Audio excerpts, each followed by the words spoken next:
Stephen A. Smith, you are a jackass. Do you know that? Do you know that?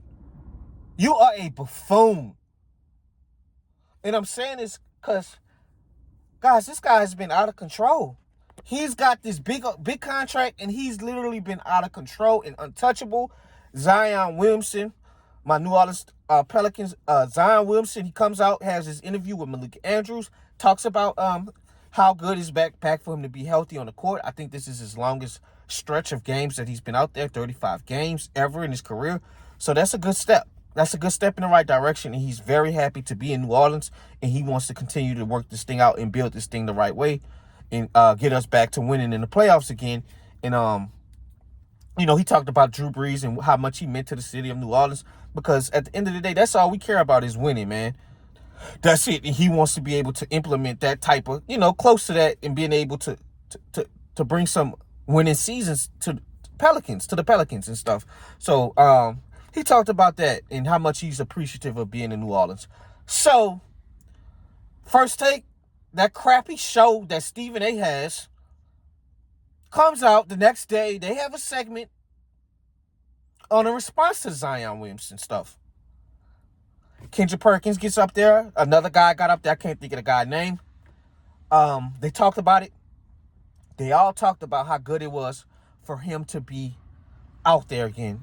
And they also did get on him that he needs to continue to keep working on his nutrition and keep getting better.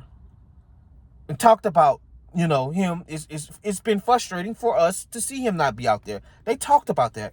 So you know what this jackass do, guys? He goes all the way left field. You know what Zion Williamson's problem is? Food. That's his problem. Food. Eating food. Hiding food. How in the fuck do you know what he's doing in his personal time? You're not with him, you stupid clown. You have lost your way, man. You have lost your way, bro. That was so unnecessary for you to do that. Everybody else is making it about basketball and keeping it within the lines. You talk about, he does have to get healthy, but you don't have to go out there and make a mockery and be a class clown and make the people laugh on First Take for shits and giggles so you can make your bosses money. That's what you talked about when you got rid of Max. You got Max Kellerman fired because you wanted to find a way to make your bosses money. That's what he said, guys. You willing to do whatever.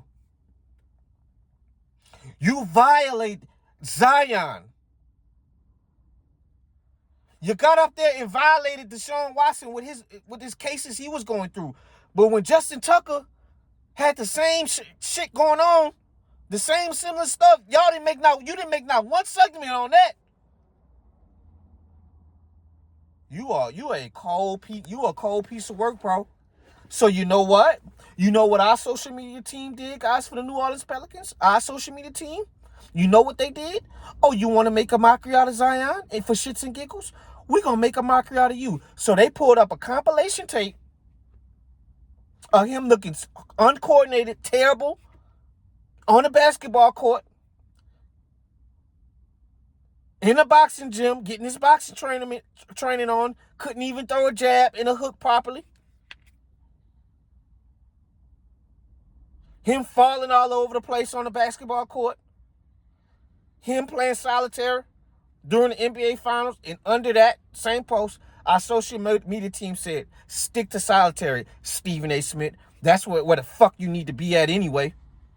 You ain't serious about journalism no more. You're more infatuated with your name and the glitz and glamour. And this clown had the nerve enough the following day after that to come out and get an attitude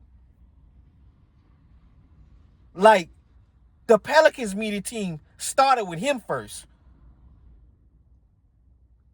Like they just came out and just picked one day to just let's get on Stephen A today. Nobody, you attack Zion unprovoked, so we gonna attack you back.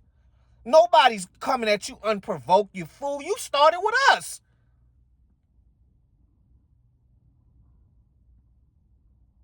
So he gets mad, and this is how you know he get mad. Guys, you know when somebody get mad? This man talked about, oh, yeah, y'all get mad at me because what he say? Yeah, y'all get mad at me because I called something out about your player. And y'all went sensitive first. I've been dealing with this my whole life. When I was younger in the 4th grade, I got held back and kept back. Shut your bitch ass up. That don't got nothing to do with nothing, bruh. About you getting held back in the 4th grade and you made it out the slums of New York. Nobody don't care about that shit, bruh. That don't got nothing to do with nothing on what we talking about. That's how you know he feel played. Now you looking for a pity party. We don't care about none of that, bruh. And then you call yourself trying to get on the state of the team. Oh, y'all haven't made it to the conference finals ever in 20 years. Y'all haven't made it to the NBA finals of all time ever. First of all, brother, if you do realize it's teams that's been in the NBA since the 60s and the 70s that haven't made it neither. We've only been alive. The New Orleans Hornets / Pelicans since 03. That's really it. So we're still fairly a young franchise. Oh, y'all don't have y'all the one of the worst network teams in the NBA at 29. Yeah, you think you stupid? We're a small market team. This is a football town. That's a small market basketball team. It's that simple. We don't have the big names to go get a Giannis or a Bron. And it's not an excuse, guys. I'm going to get on us real quick after I continue to lay in on to this damn clown. Pause. But the point I'm trying to make, you do realize your New York Knicks haven't made it to the NBA Finals since 1999. And that's how I know your journalism is crappy. You talking about 24, he said in 24 seasons, it's us, the Hornets, the Timberwolves, and the Grizzlies that haven't made it to NBA Finals or Conference Finals. You do know the Washington Wizards is there too. It's not the Sacramento Kings is another one. That's how I know you're a half-asser, bro. Your head is big, your head is swelled up because they paid you all of this goddamn money and they let all of these talented people in ESPN go for you. What they have you promoting UFC and boxing? You don't know shit about no UFC. Damn sellout. You willing to do whatever. You done made it at him and you willing to do whatever, bro, to come up. And then you're going to talk about and hit below the belt and talk about the rest of the Pelicans roster, talking about I'm more popular than all of them. No disrespect to Trey Murphy or Sadiq Bey and DeJounte Murray. I'm more popular. Nobody don't give a you're a 60-year-old man talking about some damn popularity. That's the problem with the world today. Worried about popularity and Instagram followers. What do you stand for as a man? How as you as a man can get up there and talk about you wanted to damn near get Max Kellerman fired as a man. Men don't do that type of stuff, bro. That's what women do. Women do that. Men don't do that. You thug it out or you go look for another job elsewhere. I'm not about to throw another man under the bus because I don't want to work with him. But I know why you don't like Max. Because you see the people gravitated to Max when T.O. got out there and called your ass out and said, it seems like Max more black than you, Steven A. And you got really mad. See, I noticed with you. You could dish it, but you can't take it. That's your problem.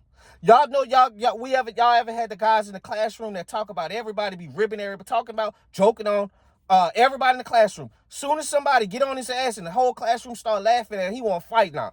That's the type of shit Steven A is. I want to make my bosses more money. At what expense? This the expense. hitting people below the belt. That's the same crap Skip Bayless used to do. Calling people they different name, Russell Westbrook to Russell Westbrook, Joe Fluco. Y'all lucky somebody didn't put hands on y'all, bro. Now Skip over there on Gridiron Guys with Aqib Talib and Gil Arena show. They got the football side of the show. He up there with Aqib Talib and who else he up there with? Jerry McCoy, Cody Kessler, old USC quarterback. Some real talented guys that played in Richie Incognito.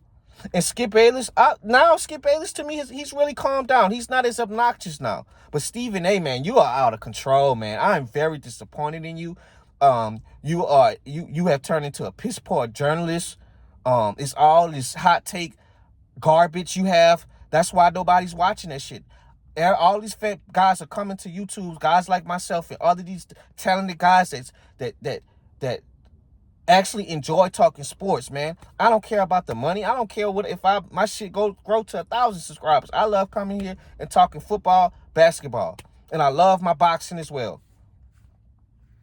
But you, man, this is what they're doing. They're showing young kids to come up and do this type of stuff when they come up in the industry to go violate players and hit below the belt. There's nothing wrong with whatever you put on court or put on the field.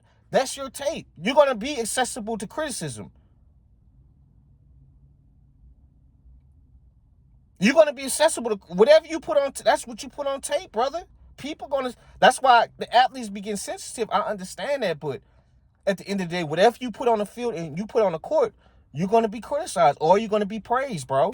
But once you start talking about people's family and coming for them as a man and talking about what they're doing and their eating habits and all of that and making a joke, you're lucky somebody didn't wring your goddamn neck.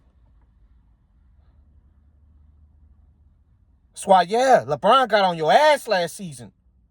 And shout out Bron after because we just played the Lakers, the Pels. We just played the Lakers. They beat us. And after the game, Bron pulled Zion to the side. Yo, don't worry about that bitch ass nigga, bro. Don't worry about none of that, bro. Don't worry about none of that.